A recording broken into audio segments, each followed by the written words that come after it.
نماز سے توجہ ہٹانے والی چیزیں۔ الحمدللہ رب العالمین والصلاة والسلام علی خاتم النبیین، اما بعد فاعوذ باللہ من الشیطان الرجیم، بسم اللہ الرحمن الرحیم۔ نماز سے توجہ ہٹانے والی چیزیں، یہ مضمون امیر اہل سنت دامت برکاتہم العالیہ کی کتاب فیضان نماز صفحہ 298 تا 309 سے لیا گیا ہے۔ دعائے عطار: یا اللہ پاک، جو کوئی 14 صفحات کا رسالہ نماز سے توجہ ہٹانے والی چیزیں پڑھ یا سن لے، اسے خوب توجہ کے ساتھ نماز پڑھنے کی سعادت دے اور اس کی ماں باپ سمیت بے حساب بخشش فرما، آمین بجاہ خاتم النبیین صلی اللہ علیہ وآلہ وسلم۔ درود شریف کی فضیلت: فرمان آخری نبی صلی اللہ علیہ وآلہ وسلم، نماز کے بعد حمد و ثنا اور درود شریف پڑھنے والے سے فرمایا، دعا مانگ قبول کی جائے گی، سوال کر دیا جائے گا۔ صلو علی الحبیب صلی اللہ علی محمد۔ ڈیزائن والی چادر میں نماز۔ بخاری شریف میں ہے، ام المومنین حضرت عائشہ صدیقہ رضی اللہ عنہا سے روایت ہے کہ مکی مدنی مصطفیٰ صلی اللہ علیہ وآلہ وسلم نے خمیصہ یعنی نقش و نگار والی چادر میں نماز پڑھی۔ اس کے نقش و نگار یعنی ڈیزائن پر ایک نظر ڈالی، جب فارغ ہوئے تو فرمایا، میری یہ چادر ابو جہم کے پاس لے جاؤ اور ابو جہم سے انبجانیہ کی چادر لے آؤ، کیونکہ اس یعنی ڈیزائن والی چادر نے ابھی مجھے نماز سے باز رکھا۔ ایک روایت میں یوں بھی ہے کہ میں نماز میں اس کے نقش و نگار یعنی ڈیزائن دیکھنے لگا تو مجھے خوف ہے کہ یہ میری نماز خراب کر دے۔ لباس کا اثر دل پر ہوتا ہے۔ حکیم الامت حضرت مفتی احمد یار خان رحمت اللہ علیہ اس حدیث پاک کے تحت لکھتے ہیں، عربی میں خمیصہ بیل بوٹے یعنی ڈیزائن والی چادر کو کہتے ہیں۔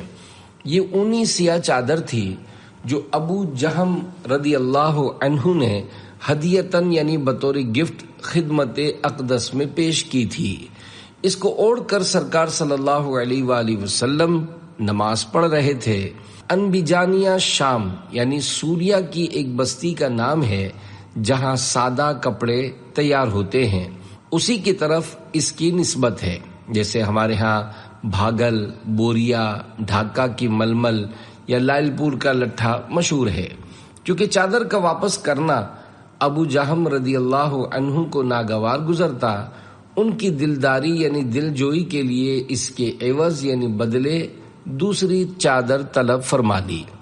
صوفیہ فرماتے ہیں کہ لباس کا اثر دل پر ہوتا ہے، خصوصاً صاف اور روشن دل جلدی اثر لیتے ہیں۔ جیسے سفید کپڑے پر سیاہ دھبا معمولی بھی ہو تو دور سے چمکتا ہے۔ اس سے معلوم ہوا کہ محراب مسجد سادہ ہونا بہتر ہے تاکہ نمازی کا دھیان نہ بٹے۔ بعض صوفیہ نقش و نگار والے مصلی کے بجائے سادہ چٹائی پر نماز بہتر سمجھتے ہیں۔ ان کا ماخذ یعنی بنیاد یہی حدیث ہے۔ خیال رہے کہ یہ سب اپنی امت کی تعلیم کے لیے ہے۔ قلب پاک مصطفیٰ صلی اللہ علیہ وآلہ وسلم کی واردات یعنی مبارک دل پر گزرنے والی کیفیات مختلف ہیں۔ کبھی کپڑے کے بیل بوٹے یعنی ڈیزائن سے خشوع کم ہونے کا اندیشہ یعنی ڈر ہوتا ہے، اور کبھی میدان جہاد میں تلواروں کے سائے میں نماز پڑھتے ہیں اور خشوع میں کوئی فرق نہیں آتا۔ کبھی بشریت کا ظہور ہے اور کبھی نورانیت کی جلوہ گری۔ ڈیزائن والے لباس میں نماز جائز ہے۔ اے عاشقان رسول، اس سے کوئی یہ نہ سمجھے کہ رنگین یا ڈیزائن والے لباس میں نماز پڑھنا ہی ناجائز ہے۔ مسئلہ یہ ہے کہ لباس کا ڈیزائن ہو یا جیب میں کوئی وزنی چیز یا کوئی سی بھی شے جو نماز کے خشوع میں رکاوٹ ڈالے، اس سے بچنا بہتر اور کار ثواب ہے۔ نئے نالین شریفین: حضور نبی کریم صلی اللہ علیہ وآلہ وسلم نے ایک بار نئے نالین شریفین یعنی مبارک جوتیوں کو پہنا وہ آپ کو اچھی لگیں تو سجدہ شکر کیا اور ارشاد فرمایا میں نے اپنے رب کے سامنے عاجزی کی تاکہ وہ مجھ پر غضبناک نہ ہو۔ پھر آپ صلی اللہ علیہ وآلہ وسلم باہر تشریف لے گئے اور سب سے پہلے ملنے والے سائل یعنی منگتا کو وہ نالین شریفین عطا فرما دیے۔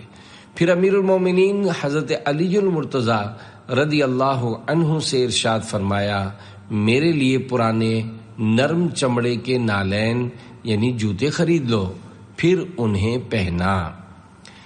سونے کی انگوٹھی۔ مردوں کے لیے سونا حرام ہونے سے پہلے مصطفیٰ جان رحمت صلی اللہ علیہ وآلہ وسلم کے ہاتھ مبارک میں سونے کی ایک انگوٹھی تھی۔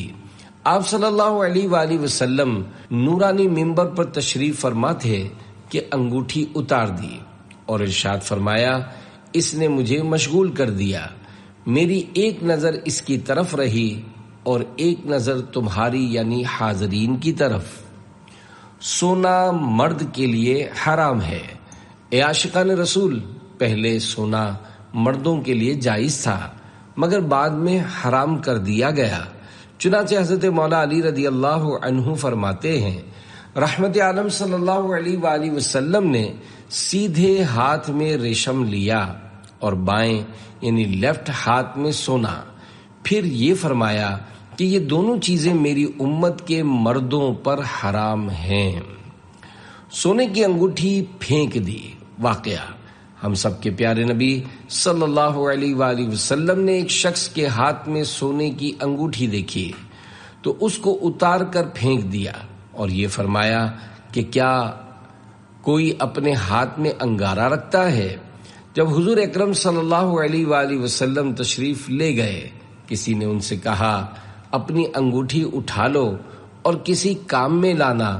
انہوں نے کہا خدا کی قسم میں اسے کبھی نہ لوں گا جبکہ رسول اللہ صلی اللہ علیہ وآلہ وسلم نے اسے پھینک دیا ہے۔ ہر صحابی نبی جنتی جنتی، سب صحابیات بھی جنتی جنتی، صلو علی الحبیب صلی اللہ علی محمد۔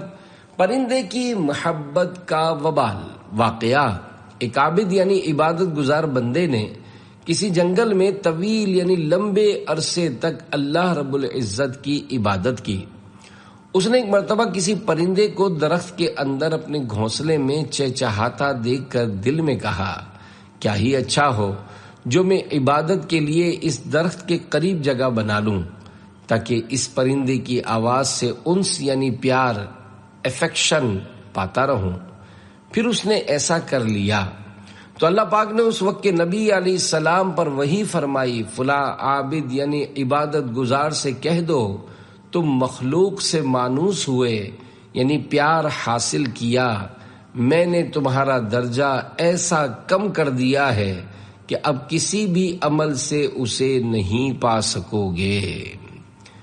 پرندے پالنا کیسا؟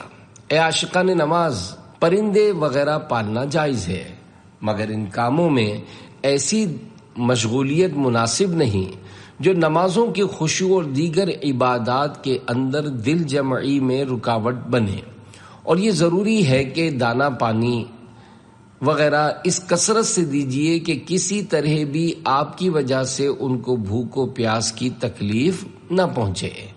میرے آقا اعلی حضرت رحمت اللہ علیہ لکھتے ہیں جانور کو دن میں 70 دفعہ یعنی بہت زیادہ مرتبہ دانہ پانی دکھائے، ورنہ پالنا اور بھوکا پیاسا رکھنا سخت گناہ ہے۔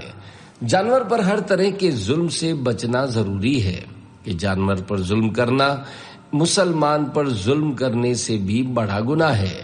مسلمان مقدمہ وغیرہ دائر کر سکتا ہے، مظلوم جانور بیچارہ کس کو فریاد کرے گا؟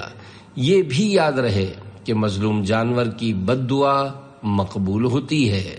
صلو علی الحبیب صلی اللہ علی محمد۔ صحابی نے باغ صدقہ کر دیا۔ واقعہ، حضرت ابو طلحہ انصاری رضی اللہ عنہ اپنے باغ میں نماز پڑھ رہے تھے، یکا یک خاکی رنگ کا ایک کبوتر اڑا اور باہر نکلنے کے راستے کی تلاش میں ادھر ادھر گھومنے لگا۔ آپ کو یہ منظر اچھا لگا، لمحے بھر کے لیے اپنی نظر اسی طرف لگا دی، پھر جب نماز کی طرف متوجہ ہوئے تو یاد نہ رہا کہ کتنی رکعتیں ہوئی ہیں۔ آپ نے فرمایا میرے مال یعنی باغ نے مجھے آزمائش میں ڈال دیا۔ چنانچہ رسول اللہ صلی اللہ علیہ وآلہ وسلم کی بارگاہ میں حاضر ہوئے اور واقعہ بیان کرنے کے بعد عرض کی یا رسول اللہ صلی اللہ علیہ وآلہ وسلم، اب وہ باغ صدقہ ہے، یعنی جہاں چاہیں اسے خرچ کریں۔ تابعی نے باغ صدقہ کر دیا۔ واقعہ، ایک تابعی بزرگ رحمت اللہ علیہ نے اپنے کھجوروں کے باغ میں نماز ادا کی۔ کھجور کے درخت پھلوں کی کثرت کی وجہ سے جھکے ہوئے تھے، ان پر نظر پڑی تو ان کو بھلے لگے اور یاد نہ رہا کہ کتنی رکعتیں پڑی ہیں۔ انہوں نے یہ واقعہ مسلمانوں کے تیسرے خلیفہ حضرت عثمان غنی رضی اللہ عنہ کی خدمت میں بیان کیا اور عرض کی اب وہ باغ صدقہ ہے، اسے اللہ پاک کی راہ میں خرچ کر دیجئے۔ چنانچہ عثمان غنی رضی اللہ عنہ نے اسے 50,000 میں بیچ دیا۔ دوست کی ناراضی کا خوف، مگر اے جنت کے طلبگارو، دیکھا آپ نے صحابی رسول و تابعی بزرگ کی نماز کے خشوع میں ان کے باغ رکاوٹ بنے تو انہیں راہ خدا میں خیرات کر دیا۔ سبحان اللہ، ہمارے بزرگان دین کا نماز کے ساتھ کیسا زبردست لگاؤ تھا، اور آج ہماری حالت ہے کہ اکثریت نماز ہی کو بھلا بیٹھی ہے۔ اذان کے ذریعے 5 وقت نماز کے لیے بلاوے ملتے ہیں، مگر احساس تک نہیں ہوتا۔ اگر کسی کو ملک کا صدر یا کوئی وزیر دعوت نامہ بھیج دے تو اس کی خوشی کی انتہا نہ رہے، لوگوں میں اس دعوت کا خوب تذکرہ کرتا پھرے کہ فلاں تاریخ کو میں فلاں وزیر کی دعوت میں جاؤں گا۔ افسوس، دنیاوی حکمران کی دعوت تو باعث فخر ٹھہرے، مگر نماز کی دعوت دینے والا یعنی مؤذن دربار الہی کی حاضری کے لیے مسجد کی طرف بلائے تو اس کی کوئی پرواہ نہ کی جائے۔ اگر کوئی عزیز یا دوست شادی بیاہ یا کسی دوسری تقریب کی دعوت دے تو موڈ نہ ہونے کے باوجود بھی اس کی دعوت قبول کر لی جاتی ہے، کیونکہ بسا اوقات یہ ڈر ہوتا ہے کہ دعوت قبول نہ کرنا کہیں اس کی ناراضی کا سبب نہ بن جائے۔ مگر کبھی آپ نے یہ سوچا کہ مؤذن کی پکار حی علی الصلاۃ یعنی آؤ نماز کی طرف سن کر اگر دعوت نماز قبول نہ کی تو پاک پروردگار ناراض ہو جائے گا۔ یاد رکھیے، پڑھتے ہیں جو نماز وہ جنت کو پائیں گے، جو بے نماز ہیں وہ جہنم میں جائیں گے۔ صلو علی الحبیب صلی اللہ علی محمد۔ خشوع والی نماز غم دور کرتی ہے۔ دعوت اسلامی کے مکتبۃ المدینہ کی 103 صفحات کی کتاب راہ علم کے صفحہ 87 پر ہے۔ طالب علم کے لیے مناسب نہیں ہے کہ وہ دنیاوی امور یعنی دنیا کے معاملات کے بارے میں فکر و غم کرے، کیونکہ دنیاوی امور کی فکر کرنا سراسر نقصان دہ ہے اور اس کا کوئی فائدہ نہیں، کیونکہ فکر دنیا دل کی سیاہی کا موجب یعنی سبب ہوتی ہے، جبکہ فکر آخرت تو نور قلب کا باعث ہوتی ہے، اور اس نور کا اثر نماز میں ظاہر ہوتا ہے، کیونکہ دنیا کا غم اسے خیر یعنی بھلائی کے کاموں سے منع کر رہا ہوتا ہے، جبکہ آخرت کی فکر اس کو کار خیر یعنی اچھے کاموں کی طرف ابھار رہی ہوتی ہے۔ یہ بھی یاد رہے کہ نماز کو خشوع و خضوع کے ساتھ ادا کرنا اور تحصیل علم یعنی علم دین حاصل کرنے میں لگے رہنا فکر و غم کو دور کرتا ہے۔ غم روزگار میں تو میرے اشک بہ رہے ہیں، تیرا غم اگر رلاتا تو کچھ اور بات ہوتی۔ روزی میں برکت کا مضبوط ذریعہ، اسی راہ علم کے صفحہ 92 پر ہے۔ رزق کی وسعت کا قوی یعنی روزی میں برکت کا مضبوط ترین ذریعہ یہ ہے کہ انسان نماز کو خشوع و خضوع تعدیل ارکان یعنی ارکان نماز ٹھہر ٹھہر کر ادا کرنے کا لحاظ کرتے ہوئے تمام واجبات اور سنن و آداب کی پوری طرح رعایت کرتے ہوئے ادا کرے۔ بڑی عمر پانے کے 10 اسباب وہ چیزیں جو عمر میں زیادتی کا سبب بنتی ہیں وہ یہ ہیں: نمبر 1 نیکی کرنا، نمبر 2 مسلمانوں کو ایذا نہ دینا، نمبر 3 بزرگوں کا احترام کرنا، نمبر 4 صلہ رحمی یعنی رشتہ داروں سے اچھا سلوک کرنا، نمبر 5 ہر روز صبح و شام ان کلمات کو 3 بار پڑھنا: سبحان اللہ ملء المیزان ومنتہى العلم ومبلغ الرضا وزینۃ العرش والحمد للہ ولا الہ الا اللہ واللہ اکبر ملء المیزان ومنتہى العلم ومبلغ الرضا وزینۃ العرش۔ 6 بلا ضرورت ہرے بھرے درختوں کو کاٹنے سے بچنا۔ نمبر 7 پورے طریقے سے سنن و آداب کا لحاظ رکھتے ہوئے وضو کرنا۔ نمبر 8 نماز خشوع و خضوع سے پڑھنا۔ نمبر 9 ایک ہی احرام سے حج و عمرہ ادا کرنا یعنی حج قران کرنا۔ 10 اپنی صحت کا خیال رکھنا۔ یہ تمام باتیں عمر میں زیادتی کا سبب بنتی ہیں۔ بندہ رکعتیں کیوں بھولتا ہے؟ غیب کی خبریں بتانے والے پیارے آقا صلی اللہ علیہ وآلہ وسلم کا فرمانے عالی شان ہے، جب اذان ہوتی ہے تو شیطان پیٹھ پھیر کر گز مارتا ہوا بھاگتا ہے تاکہ اذان نہ سن سکے۔ اذان کے بعد پھر آ جاتا ہے اور جب اقامت ہوتی ہے تو پھر بھاگ جاتا ہے۔ اقامت کے بعد آ کر نمازی کو وسوسہ ڈالنا شروع کر دیتا ہے اور اس کی بھولی ہوئی باتوں کے بارے میں کہتا ہے فلاں بات یاد کر، فلاں بات یاد کر، حتیٰ کہ نمازی کو یاد نہیں رہتا کہ اس نے کتنی رکعت پڑھی ہیں۔ اذان میں شیطان دور کرنے کی تاثیر ہے۔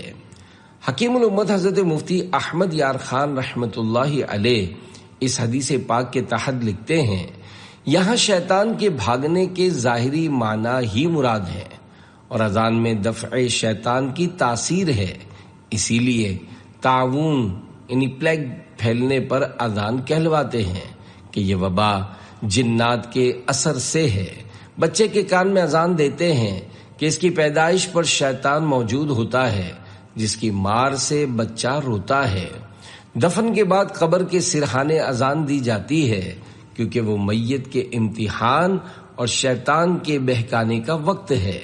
اس یعنی اذان کی برکت سے شیطان بھاگے گا، نیز میت کے دل کو سکون ہوگا، نئے گھر میں دل لگ جائے گا، نکیرین یعنی منکر نکیر کے سوالات کے جوابات یاد آ جائیں گے، نماز میں بھولی ہوئی باتیں یاد آ جاتی ہیں۔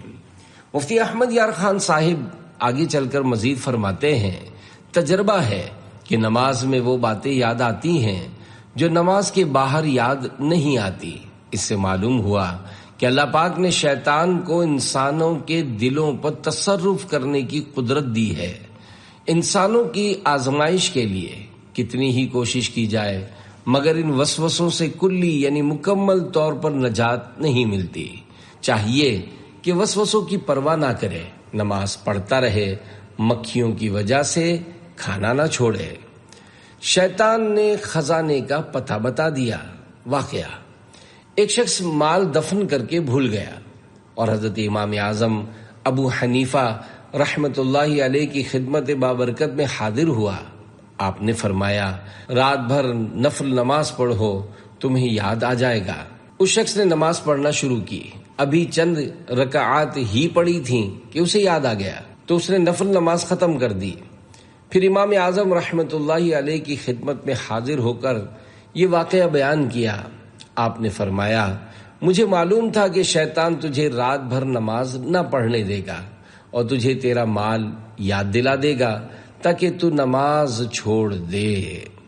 اے عاشقان رسول، اس واقعے سے ظاہر ہوتا ہے کہ امام اعظم ابو حنیفہ رحمت اللہ علیہ کے حکم کے مطابق اس شخص نے رضا الہی کے لیے خشوع و خضوع کے ساتھ نفل نماز پڑھے تھے اور اس کا کام بن گیا۔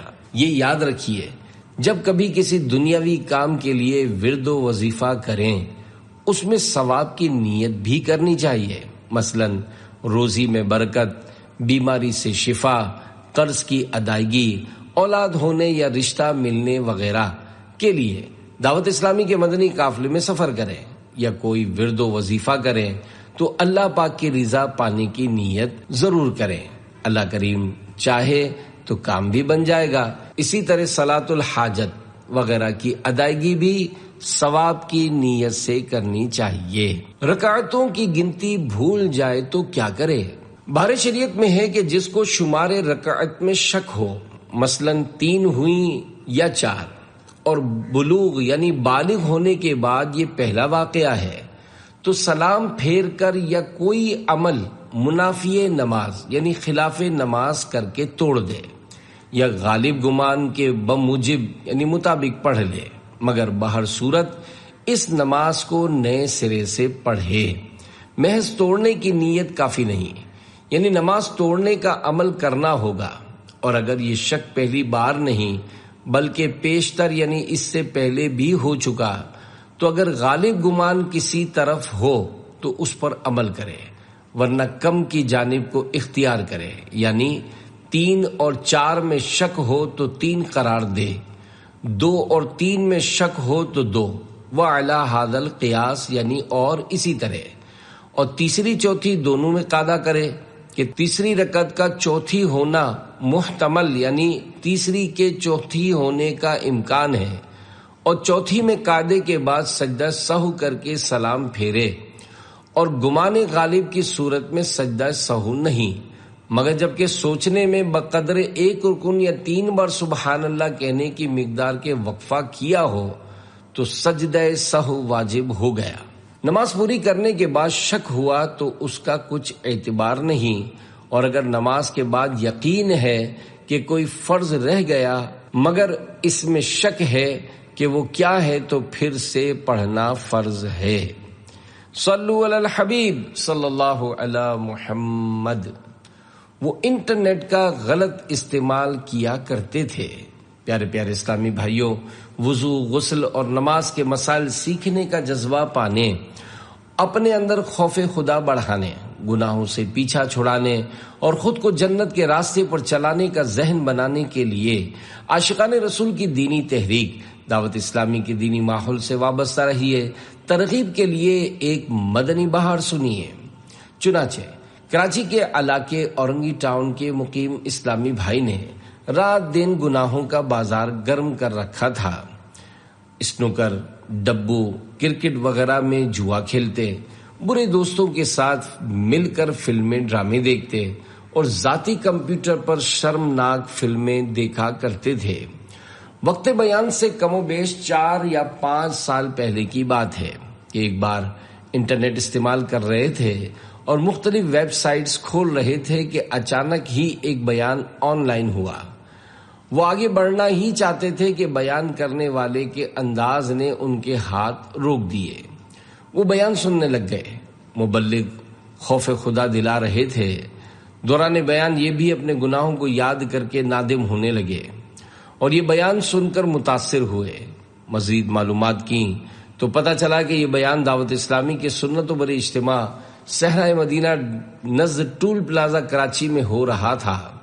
الحمدللہ اسی اجتماع میں غوث پاک رحمت اللہ علیہ کا مرید بننے کے بعد گناہوں سے حفاظت کے لیے دعوت اسلامی کے دینی ماحول سے وابستہ ہو گئے۔ یوں انہیں توبہ کی سعادت مل گئی۔ اس کے علاوہ بھی انہوں نے دعوت اسلامی کی برکتیں دیکھی ہیں۔ مثلا ایک مرتبہ انہوں نے خواب میں دیکھا کہ مسجد نبوی شریف میں مدرسۃ المدینہ بالغان لگا ہوا ہے اور اسلامی بھائی قرآن کریم پڑھ رہے ہیں۔ ایک مرتبہ دیکھا کہ مسجد نبوی میں دعوت اسلامی کا ہفتہ وار سنت و بھرا اجتماع ہو رہا ہے اور ایک مبلغ دعوت اسلامی بیان فرما رہے ہیں۔ الحمدللہ علاقائی سطح پر اصلاح اعمال کی ذمہ داری بھی ملی اور کم و بیش 11 ماہ سے استقامت کے ساتھ ہر ماہ مدنی قافلے میں سفر کی سعادت بھی نصیب ہو رہی ہے۔ تیرا شکر مولا دیا دینی ماحول، نہ چھوٹے کبھی بھی خدا دینی ماحول۔ صلو علی الحبیب صلی اللہ علی محمد۔ دنیا سے جانے والے کی طرح نماز پڑھے۔ فرمان مصطفیٰ صلی اللہ علیہ وآلہ وسلم، جب تم میں سے کوئی نماز پڑھے تو رخصت ہونے والے شخص کی طرح یہ گمان رکھ کر نماز پڑھے کہ اب کبھی دوبارہ نماز نہیں پڑھ سکے گا۔ نماز کے وقت اپنی ہر شے کو الوداع کہہ دو۔ حضرت امام محمد بن محمد غزالی رحمت اللہ علیہ اس حدیث پاک کے تحت فرماتے ہیں، یعنی اس شخص کی طرح نماز پڑھو جو اپنے نفس کو رخصت کرتا ہوا، اپنی خواہشات سے کوچ کرتا ہوا اور اپنی زندگی کو الوداع کہتا ہوا اپنے مولا کی طرف جا رہا ہو۔ حضرت بکر بن عبداللہ مزنی رحمت اللہ علیہ فرماتے ہیں، اگر تم یہ چاہتے ہو کہ تمہاری نماز تمہیں نفع پہنچائے تو نماز شروع کرنے سے قبل یہ کہو، شاید میں اس نماز کے بعد دوبارہ نماز نہیں پڑھ سکوں گا۔ یہ میری زندگی کی آخری نماز ہے۔ نماز کے وقت موت کی یاد کی جائے اور یہ ذہن بنایا جائے کہ یہ میری زندگی کی آخری نماز ہے۔ فرمان مصطفیٰ صلی اللہ علیہ وآلہ وسلم ہے، اپنی نماز میں موت کو یاد کرو، کیونکہ جب کوئی شخص اپنی نماز میں موت کو یاد کرے گا تو وہ ضرور عمدہ انداز میں نماز پڑھے گا، اور اس شخص کی طرح نماز پڑھو جسے امید نہ ہو کہ وہ دوسری نماز ادا کر سکے گا۔